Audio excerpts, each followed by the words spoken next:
Welcome back everyone. Hi, if you're new, my name is Tori and today I'm finally going to share with you guys my thoughts on Jade City by Fonda Lee. And if you guys are new here, which it looks like a lot of you are, all of my reviews, all of my wrap-ups, recommendations videos are completely spoiler free, so you can always feel free to watch the video from beginning to end. And I know like spoilers can be different things for different people, but I take it to mean like, you know, I'm not gonna reveal anything major about the plot or the characters or just kind of the, you know, the arc of the story, plot twist, anything like that. So you're fine to watch reviews or anything on my channel from beginning to end. But before we get started, I do have a really quick just update to share with you guys. It's gonna pretty significantly impact, you know, just how much I upload in February and even how much I'm reading in February. So if you don't care about the update, I will leave a timestamp for you to just skip right ahead to the Jade City review. But if you want to stick around and just hear all the logistics and nitty-gritty details and kind of what the month is going to be looking like as a whole, then you can stick around for that. So I'm moving in February. I'm so excited about this. I'm still going to be in Chicago, in the Chicago area. But yeah, I've loved the neighborhood that I'm going to. I've loved it for years now. It's always been one of my favorite places in the city, so I'm just so excited to just pack everything up and move into my new place. I'm moving the second week of February, and it's just, oh my god, the first week is just going to be all packing and then moving in and then unpacking and settling in. So my February is just kind of gone at this point. And I didn't really have any major plans, like reading plans for February anyway, once I started looking for a new place. Really the only thing I had in mind was reading Legendborn by Tracy Deonn. That was like one of the big books that I wanted to get through for the month of February. But other than that, I really didn't have any reading plans, and I'm not really reading that much now. I will have a little bit of a January wrap up, but just in terms of filming and reading, there isn't going to be a lot happening in the month of February. Now, I do want to try to film a couple of videos in bulk. One is a tag, and then one is going to be the January wrap up and, you know, books that I'm just slowly making my way through. But other than that, it might be pretty slow in February. But so it's been a while since I've just done anything like this, but I do have 3 major pieces of furniture now that I need to move. So just kind of looking at these shelves and all of these books that I need to pack up and move, it just kind of, it makes me a little overwhelmed every time I stop to think about it. So yeah, that's kind of the plan for February. But honestly, when the dust settles and everything, not much is going to look that different behind me. You will still hopefully see three bookshelves and all of these books behind me, but the packing process is not going to be very fun. So that's really it for the updates, just letting you know what's going on for February. And now let's get into the Jade City review.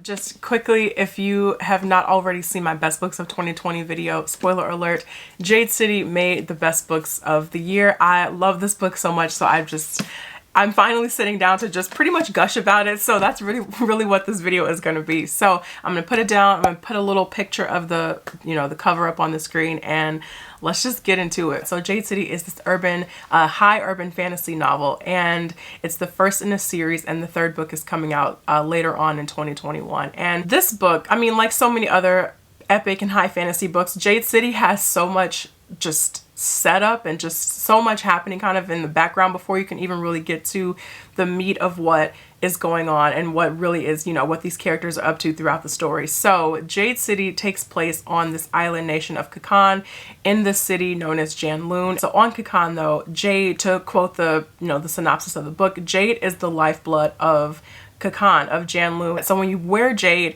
Jade just kind of enhances your abilities. It makes you really strong. You have better perception. I mean, just so many, just the magic system in this is really one of the perks of this story. But the only characters who can actually control and wear Jade are known as Green Bones. And Green Bones, they go to these different academies in order to train themselves up to become strong enough to handle, you know, to build up their tolerance in order to handle the power of Jade. And so that's really kind of where our story begins. So there are different clans in Janloon, but our 2 major ones that just really, you know, take center stage in the story are the No Peak clan and Mountain clan. And they have their own powerful green bones in both clans. And just even, you know, the clans, they have their own intricate scale of power. You have the pillars, and then you have the fists and the fingers and the weatherman. I mean, it's just such an intricate and really cool system that we are exposed to in this book. Even though we do have all of these different clans in the city, but are focused on 2 major ones, the point of view in Jade City is actually told from the members of the No Peak clan. And in No Peak, we have the Call family. And if you did see my best books of 2020, I was so hung up on these characters in the Call family. I love every single one of them. And that's honestly one of the biggest strengths I think about Jade City is the characters. There is seriously, I don't think I can say this about any book that I've read in a really, really long time. There really is not a character in Jade City that I did not love. Even the characters that we're supposed to hate, the antagonists, the ones that are kind of making life difficult for No Peak, I loved them. Everybody just has such a rich backstory, and they just have these really strong motivations for doing the things that they're doing. In the Call family, we have siblings, Lan, Hilo, and Shay.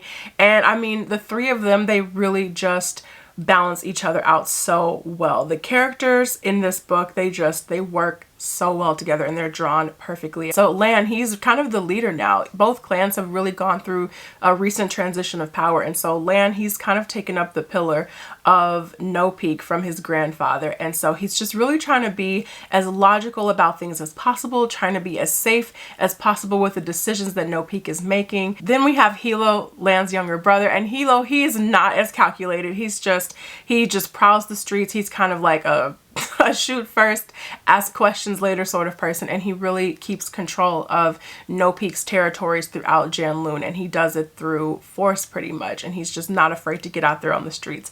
And then we have Shay, who I love Shay so much. I think she's more of a quiet character, but she is just, when she actually gets time to shine in this book, she's pretty cold and pretty ruthless. You find out that she can be just as ruthless as her brothers because, I mean, she grew up with them. She grew up in this family, and so that kind of ruthless blood that runs in the Call family also exists in her. And so Shay, she just really wants to go about her life. She doesn't really want anything to do with the Call family or clan business at all, but something happens in the book that really forces her back into the mix of No Peak's business. So that's kind of where we are with just the clan members and the family members. But even though we are kind of focused on No Peak throughout the duration of the book, we do see just kind of firsthand the effect that the Mountain's business is having on No Peak, and how, Mountain is really forcing their hand to make moves that they otherwise would not make. And that really just, it splits the clans in half. It splits family members in half. Loyalty is really tested. And the story just goes in so many different directions from there. So really what sets off the story in this book is there is this drug known as Shine that enters Janloon. And people who are not Greenbones, they are able to take Shine and wear Jade and control Jade, and that is just, it's never happened before, and it becomes such a huge moment of tension for both clans as they just really try to figure out how to go about controlling this drug. And because both clans have different ideas about how to control this drug and what to do with it, that really just creates a lot of the tension in the story, and a lot of the animosity that these clans have for each other really comes to a head over that. One of the things that I really enjoyed in the story, that I really appreciated by the end of it, was the pacing. The pacing in this is just, it's perfect. It's extremely slow because Fonda Lee is taking her time developing everything. It feels like there are just so many different plot points throughout the entire story that are just kind of like building up together into this one big moment for the book. This is such a strategic and calculated story. And so decisions that characters make, you're reading throughout the book, and decisions that characters make or don't make in some way, shape, or form, it's gonna come back on them, whether it's for better or worse throughout the book. So I love the pacing.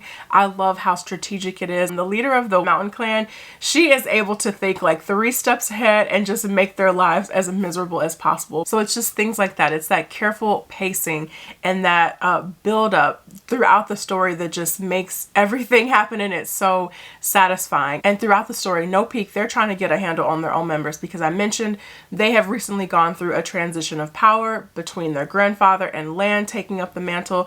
And so because of that, they are left vulnerable to these outside threats pretty much. And so while those threats are building from different directions and they're trying to maintain their territories, it's like they have to kind of clean house too and really get a handle on their own people and really think about where they stand as a clan in the city of Janloon. So it's just, again, perfect. The other big thing that I love, that I spoke about a little bit in my best of 2020 video are the characters. These, I have to pick the book up because, oh my gosh, these characters are some of my favorite characters ever. I can't actually even think of one single book that I have loved every single character. There's always one that just kind of, you know, makes me raise my eyebrows, one character that I don't like, but for some reason, the way the characters are drawn in here is just, seriously some of the best character development and just some of the best character interactions and character motivations that I think I have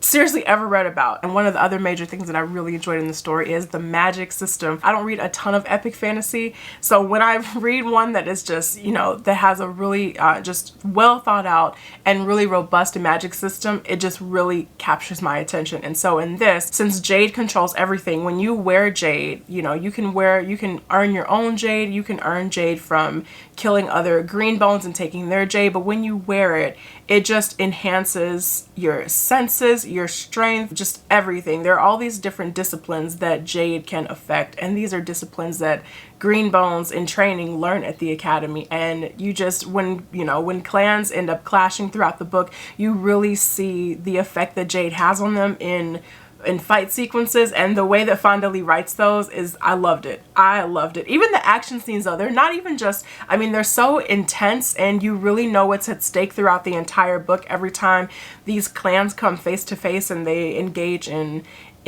fights on the street, so you always know what's at stake. But even the action sequences don't feel just so over dramatic and over the top. They're just, it's just good. It's good. It's well written. I really enjoyed this. So as far as cons go, I was really trying to think of things that I did not like while I was thinking through this review, but everything seriously just came together so perfectly for me at the end of this book. I can definitely see how people might not enjoy this because of the pacing, because it feels like, as you're reading through it, it feels like you're just learning all of these terms and you're learning the hierarchy of the clans, and it just feels like there are just so many pieces in motion but nothing is moving forward. But then by the end of it, the way everything just comes together, the payoff is just so worth it, and it happens more than once throughout this book, I will say that. And there are just honestly some surprises in here that I'm not always that surprised when I'm reading something and a big plot twist happens, but there were a couple of surprises in here that I had to close the book on one part. I was just not expecting it at all. And so just the way Fonda Lee can keep you on your toes with that calm pacing and with her writing style, I think that's why it was one of the best books I read in 2020. So I just thoroughly enjoyed everything about this book, and I highly recommend that you start this series if you have not done so already. So that's it for me, you guys. Those were all of my thoughts, spoiler-free thoughts on Jade City by Fonda Lee. I hope you all enjoyed this video. Let me know down in the comments if you all have read this book, what you thought of it. If you're on book 2, I'm still on book 2. I started book 2 at the beginning of January and just have not made that much progress in it, so no spoilers, but I love these books. So I'm still enjoying the second book and gonna finish it hopefully sometime soon. But yeah, thank you all so much for watching, and I will see you guys in the next video. Take care.